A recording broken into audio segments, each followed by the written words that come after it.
I'm King Link, and it's been about a year since I did something. Maybe I should finally talk about it, but before we go into that, I want to take you back. Not a year, not 5 years, not even 15 years, but over 20 years, and a touch before the most important part of this story. In 2001, I picked up a game, and simply put, it was really good. That game was known as Tokyo Xtreme Racer Zero. This was already a large franchise before this point, which was relatively popular. It had 2 major releases on the Dreamcast. Technically, this was the 13th title in the series, so I was a bit late, and yet it was the first that I and many other people found because it was the first on the PlayStation 2. Now, I love driving, but since I've been living in South California for the last decade, driving is a lot less like this game and a lot more like this. It doesn't matter, middle of the night, and of course there's traffic. The good news though is that this is the type of escapism that Tokyo Xtreme Racer is designed for. It's pretty easy to summarize this game. Get in your car, drive around the highway at night, find other fast cars, flash your lights, and then leave them in the dust. It's a relatively simple concept for a game, and yet one that's pretty addictive. There are 400 opponents in Tokyo Xtreme Racer Zero, and there's a good sense of progression. I think the reason it's so good is that it's not exactly a racing game. You're not doing time trials, you're not racing the clock or the course. This is almost a fighting game because it's one-on-one. The primary goal is to get the opponent's health to 0 before they do the same to you. And you do damage by getting in front of them or, well, head checking them when they try to pass, at least that's what I tend to do. This is a different type of racing game than almost every other game out there, and it's a racing fighting game. Is there even another game in that genre? No, seriously, I want to know. Tell me in the comments. You can, of course, start in the ever-famous AE86 or many cars, but come on, it's from Initial D. Okay, admittedly, you'll only see me in this car for a little bit because it is a hard car to start with, at least for me. There are a lot of interesting teams, beautiful cars, and a heavy focus on upgrading, and even a need to tune your car. All of that just makes this game pure fun. I got this game after Gran Turismo 3, even though it was released before it, and while Gran Turismo got me interested in racing as a whole, I found the battle aspect at the core of this franchise to be even more engaging. I know all the clips I'm using for this video will probably look the same, but trust me when I say every step of this game is fantastic, and that's kind of what makes this all work. You start off by taking down opponents like you've been seeing me, and they feel challenging. When your opponent completely messes up, you feel like a god, of course, and when you have a nice tight battle where you just barely beat the opponent, and they're on your tail for the entire race, you feel like you took down this epic battle. Most opponents in this game belong to a team, and when you take down all the racers of a certain team, you eventually face that team leader. Those are a little harder, but they are a pretty good match for the teammates with a better intro. Beat enough of those team leaders and then, oh boy, watch out, you've gotten the attention of one of the devils. 13 unique racers, each out to rule the road, and you're the only one who can eliminate each and every one of them. Plus I think each devil has its own unique AI. The devils are epic battles. These are the encounters that really push your ability to the limit. You're going to have a well-tuned car, almost perfect race, maybe a little luck. Beat the devils and you're going to earn the chance to challenge the Zodiac, a harder and more challenging group of racers to take down. Beat those, oh boy, you're up against, well, actually nothing. You see, the teams aren't the only thing in this game. If you satisfy different requirements, you start taking on random cars known as the Wanderers. These drivers don't actually belong to a specific team, but to beat the game, they each need to be hunted down. Some challenges are just driving a certain type of car, having a certain mileage, or driving on a day divisible by 3. A few are actually quite well hidden. This Wanderer was waiting for me to leave this exit out of a parking area. It can be almost anything. Now trust me, I've spent a lot of time on this progression because this is the most important part of the information for this video. You'll see why in a couple minutes. But then again, you've beaten all the teams, all the bosses, all the Wanderers, you have 399 opponents down, well then, and only then, you get to face the final boss, known as Unknown. The thing is, I've spent a lot of time talking about Tokyo Xtreme Racer Zero for a pretty good reason. That entire gameplay description is pretty much how every game in the series goes. Now, I do want to quickly mention in 2003 in Japan, they made an awesome offshoot called Tokyo Xtreme Racer Drift, which focuses on drift racing or toge racing. Probably butchered that, immediate apologies if I did. Anyways, Tokyo Xtreme Racer Drift does all the same things: Wanderers, bosses, progression, cars, upgrades, and just awesome driving. There are some additions to the formula, but it is the same formula. There's also a sequel, Tokyo Xtreme Racer Drift 2, which I recommend and I actually am going to be playing here, but honestly, it doesn't truly fit in this video other than, well, right here. With mountain racing as a focus, a lot of the races are decided by the first pass the finish line on tight courses, and there are also a couple of score attacks for the best drifting around the corners. It is a pretty major change for a different type of driving, but honestly, it will still feel similar, well, of course, because it is. Now, you might ask, what is the purpose of bringing Drift up? The real reason is that Drift is an awesome game. It's similar to Tokyo Xtreme Racer, and okay, I made a retro achievement set for Drift 2. Truthfully, I probably won't be talking about the series again, and I really wanted to bring up Drift because it is so worth playing by more people. If the original game reminds me of Initial D, well, Drift is actually Initial D, down to including really obvious references to the Initial D manga, and hey look, the badges are referencing the manga as well. Truthfully, those are actually references in the game too. Okay, enough of that. Check out Drift if you want to see more mountain passes instead of highways because, like I said, epic game that is worth the attention. Anyways, now we get to the main event. Tokyo Xtreme Racer Drift came out in Japan in 2003. Let's go forward to 2004 and the important mistake. After Tokyo Xtreme Racer Drift was released in Japan, the actual sequel called Tokyo Xtreme Racer 3 came out. There is a Tokyo Xtreme Racer 1 and 2 on Dreamcast. Trust me, they can count. Well, kind of. I mean, we're just talking about the timelines and all here. There is some story to each of these titles, but they are just racing games where you can just drive around as fast as possible and enjoy it. Don't think too hard about it, just race, especially with that poor translation of the story in Tokyo Xtreme Racer 3. Don't think. Race. Come on, race. You don't have to think, you just have to race. Oh damn. I think someone stopped thinking, and that's what really caused the problem we've been circling. Yeah, so this is the 15th title in the series. It's at least the 5th Tokyo Xtreme Racer game that has been released in America, the 4th actually titled Tokyo Xtreme Racer released here, and all of them, I believe, were translated by Crave Entertainment, so this should be easy by now. Unfortunately, it wasn't. But the game is still great. This time there are 600 opponents, 50% more than Tokyo Xtreme Racer 0. You can go race every team, take them all down, just like in every single game in the franchises. The bosses all appear in a great progression. In fact, there's not just one city, there are 3 different locations, each with their own team, bosses, and more. This was a gigantic step forward and an absolute blast to play. Everything that works, worked in this game. Almost. So once again, once you beat all the bosses, you probably can guess there is a final boss, and you can start chasing them down by beating all the Wanderers. From the beginning of the game, you beat your 1st, 10th, 100th, 200th, 300th. The number will keep going up as you get more and more powerful. There's 4, 500, and at that point, you're probably going to be focusing mostly on those Wanderers that are left. 525, 550, 575, and you can feel it. You're going to be beating every single one of them and ruling the streets.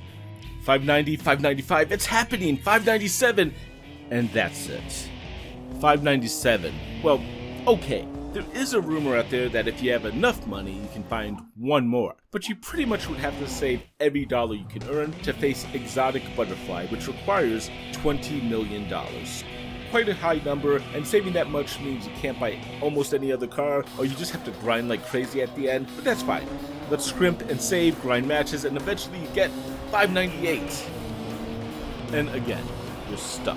Well, if the final boss is numbered 600, then you only have one Wanderer to find, and you'd be right. Except you can't find him in the game, and if you can't find him, well, you can't beat him. No, there's no deep, mysterious puzzle here. The game came out in 2004. You didn't necessarily need the internet to beat this game, you just needed to do it. But that's the problem. The Wanderer isn't available. The 599th opponent is always missing. And maybe you think they'd notice this in the Japanese version and fix it for the American version. So, let's go back to that first Wanderer we talked about. Remember how we needed that astronomical amount of money to get Exotic Butterfly to appear? Well, the thing is, in the Japanese version of the game, which has all 600 opponents, you need a similar amount of money, 20 million yen. But that's reasonable. The problem is, in the Japanese version, it's in yen, and in the American version, it's in dollars, which, when you add the period, divides the amount by 100, and that's why the really high number was so high. It was 100 times what it should be. So what about our missing opponent?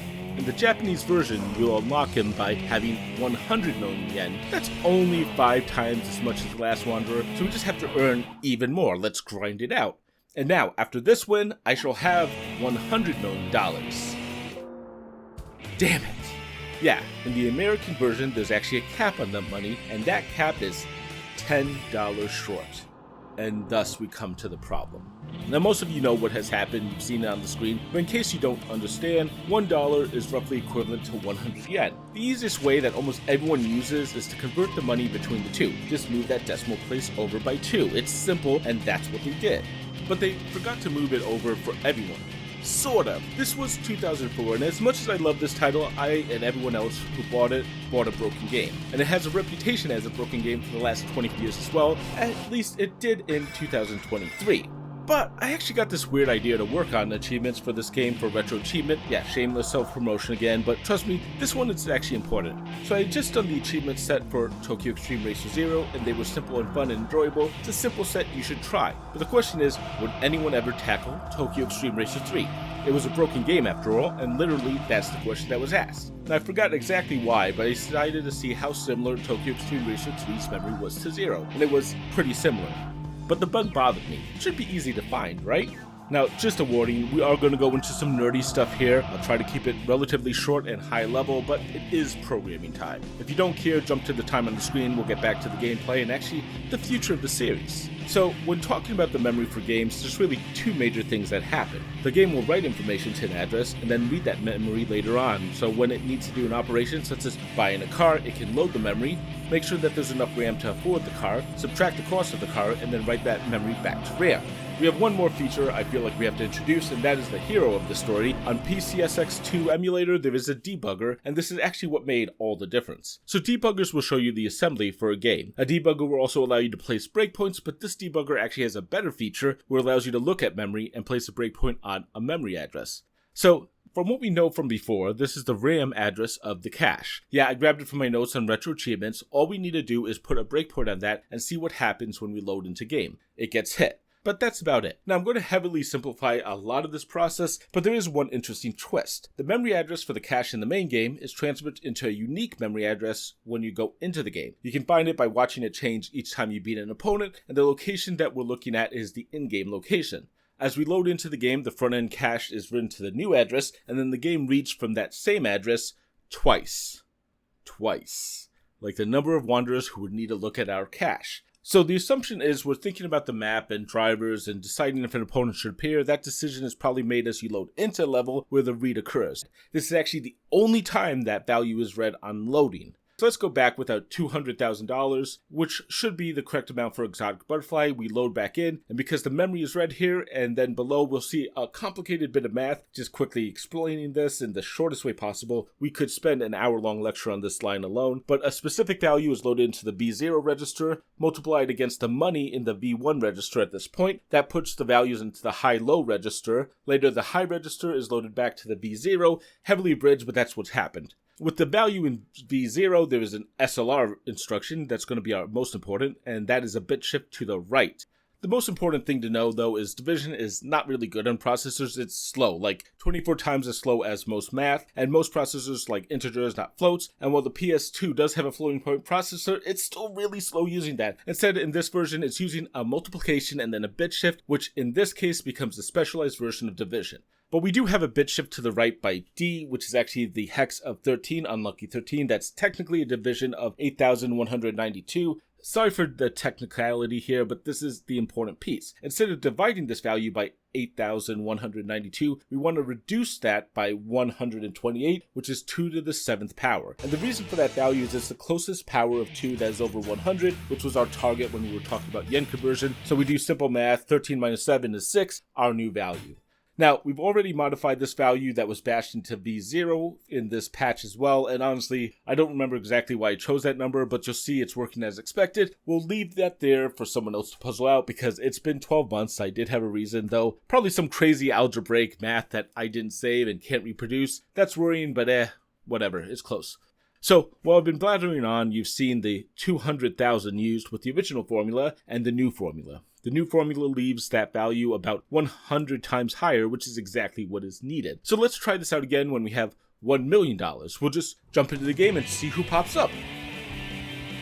That's Whirlwind Fanfare, and that's actually what we've been trying to get. This is the moment it was all for. I had mastery of the debugger and fixed the game. Now all you have to do is do all these same steps to fix your game.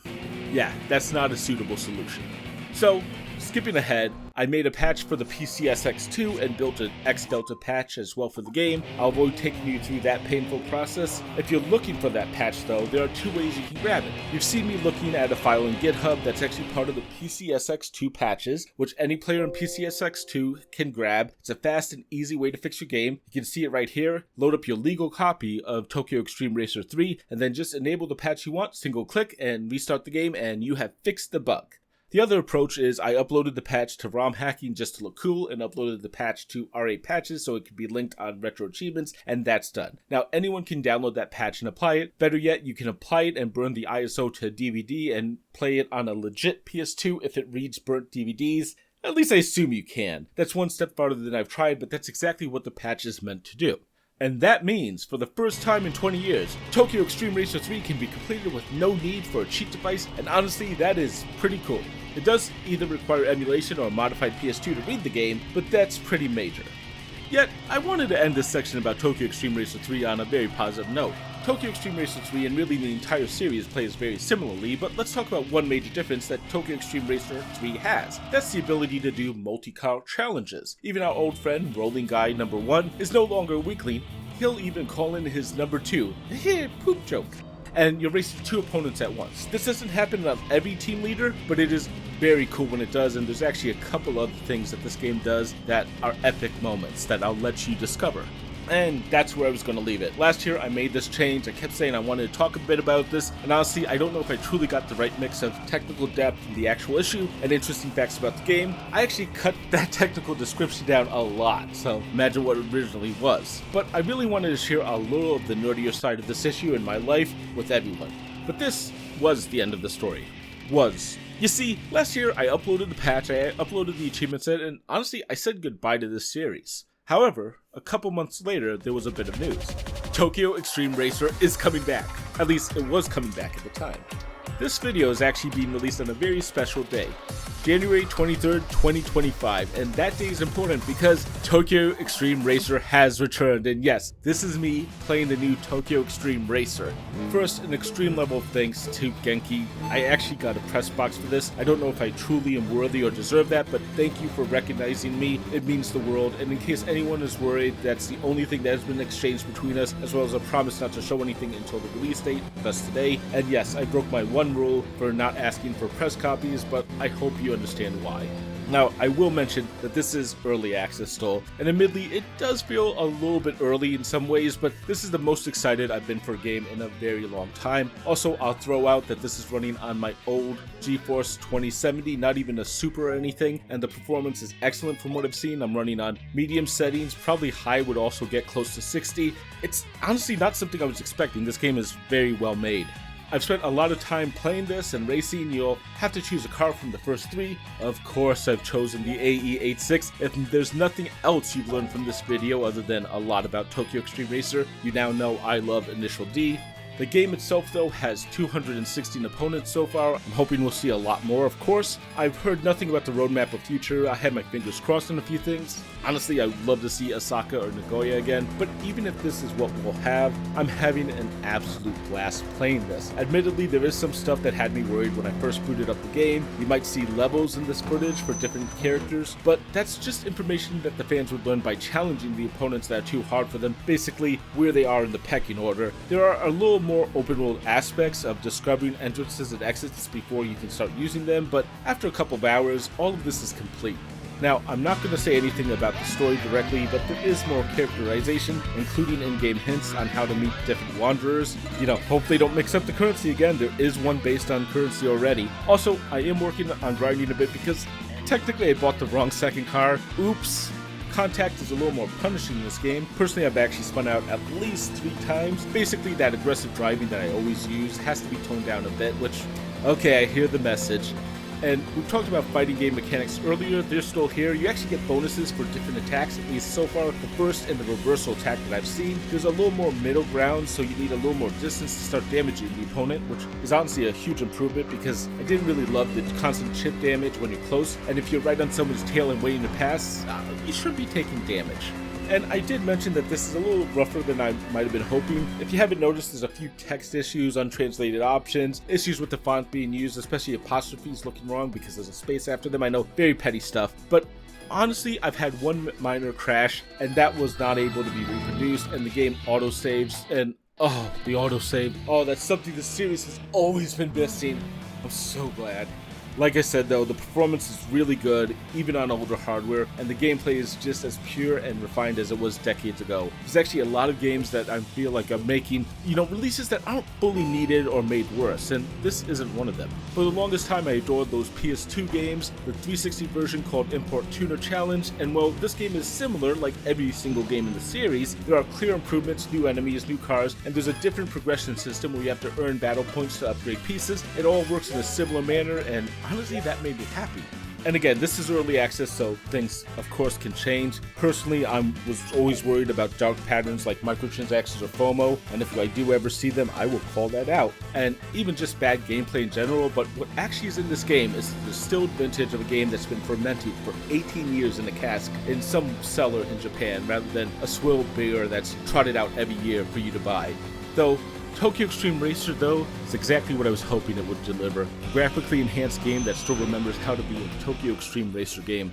It's crazy. I'm driving the same roads I drove 20 years ago. There's old enemies I haven't seen in decades. There's both new and old bosses ready to take me on, and all I can say is I'm thrilled to be back. I'm back in the C1, and I'm here to plant my flag once more as the king of the road. Beware. Sorry to get so nostalgic here, but if you haven't got it yet, I love this series, and I had no idea I'd ever be playing another one of them. After 18 years of waiting, I had given up, and this is incredible. And when they said 2025, they actually meant January. Who does that? Amazing. And yet, I do have to bring us to the hard reality. I'm always hesitant when it comes to early access. I do think this title has delivered as it is though, and obviously I got this for free as part of the press kit, so there is a tiny bit of bias, I always will call that out, but I am going to be buying 2 copies and giving them away. Haven't decided exactly how, but I'll figure that out. I'll hang on to one of those copies for a week after this video, give it away on my Discord somewhere, probably in game deals or whatever. Details for that in the description or at the end of the video. Anyways, here's the Tokyo Xtreme Racer 2025, something I honestly wouldn't have believed just a single year ago. Life is absolutely incredible. Though, speaking of that, I do have an idea for a new series of videos on this channel. We'll be talking next time about a game that was released in America in 2003. It's another of my absolute favorite games and another of a series that has gone dormant, a series that might get me in trouble with copyrights. But rather than fixing that game was perfect the first time it came out, and I'll leave the actual reveal for next time. If you enjoyed this, honestly, probably watch Behind the Code series of Displaced Gamer. I'll put a link in the description. I doubt I'll do a deep dive into the code in the future and spend more time being nostalgic about games you should check out from 20 years ago, which, yeah, the PS2 is 20 years old. I'm not really okay with that. But if you do want more from me, subscribe. I'm actually going to try to do about 6 videos this year, maybe more if I get really into it. Also, since it is the year's end, and even though I'm not doing the humble choice, let's deal with last year's list. The best bundle of last year was May, that had Yakuza Like a Dragon and Hi-Fi Rush, probably 2 of the best games Humble will ever have. So yeah, that one was special. Anyways, thank you all for watching the video. See you next time.